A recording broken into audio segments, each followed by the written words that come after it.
heads DU Digital Global, a multi-million dollar entity with over 27 offices across the world. He has made it his mission to help Indians emigrate and join the ranks of internationally mobile entrepreneurs. Shivas emigrated to Canada in the 90s as a teenager. After graduating from the University of Chicago, one of the top 10 universities in the world, he began his financial career on Wall Street before moving on to other global financial capitals like Singapore and Dubai.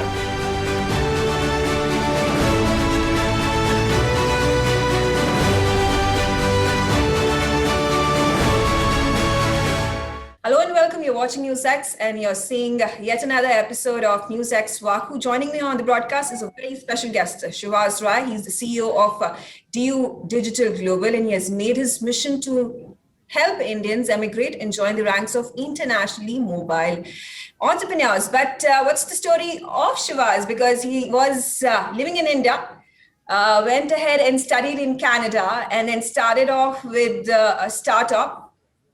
And before that, you were an investment banker working in Wall Street as well. So Shivas, that's an interesting story. And my viewers would be extremely curious to understand how this journey went about from being this Indian boy, going ahead and studying in Canada, then locating in America. There was a stint in Singapore, and now you're in UAE. Thank you, Vega. Thank you for having me in the show. It's wonderful to join you. Well, story is typical of an immigrant person. I think, a lot of people around the world have had similar stories. I was just lucky enough to, have luck come my way, luck by chance, like to put it so many words, and a little bit of hard work to add on to that. So in the 90s, as a teenager, pretty much me and my family moved to Canada. And I was fortunate enough to then actually get good university in the US also to take me, which was now, University of Chicago is one of the top schools. And at that point, my career was math oriented, like typical any person in coming from India, engineering, math, or, pretty much business, MBA. So math degree actually gave me the ability to join Wall Street. Uh-huh. So they were looking for quants, smart Indian, I guess, people who would be there.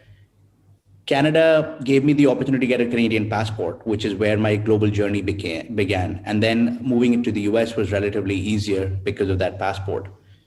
Wall Street was, an amazing time. Late 90s is when I joined Wall Street, and I was there till about 2007, I would say. New York was, again, one of those amazing places. You guys have all seen the movies, Wolf of Wall Street, and all those were real portions of it were parts of life which went exactly that manner. So interesting. After that, obviously 2008 is when I moved to Singapore, but lo and behold, the world global financial crisis and, the entire, I would say, financial industry took a big deep dive down. My parents, meanwhile, had moved back to India. So my dad ended up starting this company, DU Digital, a few years into 2015. And that's where we got a few contracts. One of them was where we started doing similar to VFS visas for Malaysia, Greece, and Israel. So that was where our launch of the entire business was. So it was started small, but we were able to get some good countries to work with, which really helped us build. And then obviously the immediate sort of, follow-up was to help people migrate and get global citizenships also, which is where we are today, where DU Digital is one of the other interesting verticals now is Migrate World, which is where we are today. Migrate World helps people get global PRs, global citizenships, for entrepreneurs around the world who have the ability to invest in that economy and country. Right. Hope this gives a brief explanation as to where I was and where I am. Right. But do you think there has been a change in perspective, a transformational one, say a decade ago versus now, that the situation and the new global order that we are living in post-pandemic era, has there been like that shift in which Indians are looked upon in a certain way, particularly when it comes to the Western media and the Western world, be it America, United Kingdom, or Canada. I would like to hear from you because since you have had the first-hand experience of it, and when we go ahead and look at the Senate in the United States at this point of time, or the Biden administration's cabinet, or for that matter, Trump's, you've had quite a few handful of Indians that are taking important positions. So similarly, when it comes to politics or bureaucracy, are there tectonic shifts that have been witnessed when it comes to business? Space, other technological aspects in all these nations. Absolutely. I think very well said. See, what to a large extent, what happened was, I think the first generation of Indians moved in the 60s, maybe 50s, 60s, 70s. Their kids then, which are now of a certain age of maybe who were born in the 70s, are in their 40s. And they have taken significant amount of, strength in their own country where they live in. They've taken their Indianness, like you put it, at the same time have had, we can talk about the British Finance Secretary or Rishi Danu, all these people similar to us have actually grown up in a culture which has been able to get imbibed from being a migrant to actually a well-established community within the entire country and being a part of that country. Now, what that means also, which translates into as you go into second or third generation, these people are a part of that entire culture, and that culture has also intermixed with them and come out with a more international multicultural culture. The second and the more important thing which is also happening is previously Indians used to mostly move as migrants.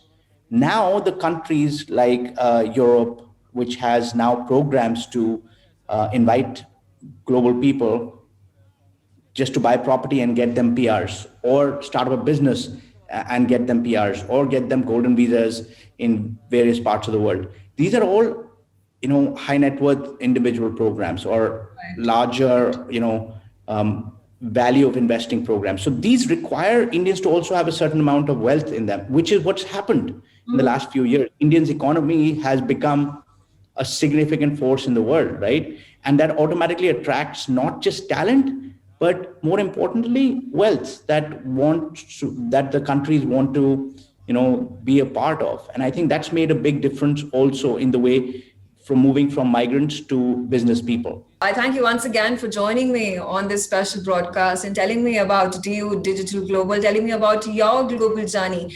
A boy from India going ahead and establishing himself and now building a multi-million-dollar entity, 27 offices across the world. Wishing you all the best and all the success in the coming years as well. And thanks again for joining us on NewsX Waku. Thank you so much, Megha. Have a good day. NewsX ITV network have proudly launched the Waku Diaspora Broadcasting Network. Waku DBN will be India's first mainstream platform dedicated to the diaspora community. Help support us, become Waku patrons at memboro.com/Waku. You will get the first access to our interviews, make recommendations, merchandise access, ask questions, and get a shout out of thanks on our TV shows. You can also suggest to us who should get the Waku Golden Chakra Awards and also tell us who should get into the Waku Hall of Fame. Limited memberships are available at 100 rupees per month on Memboro Waku. Sign up now, log on to memboro.com/Waku.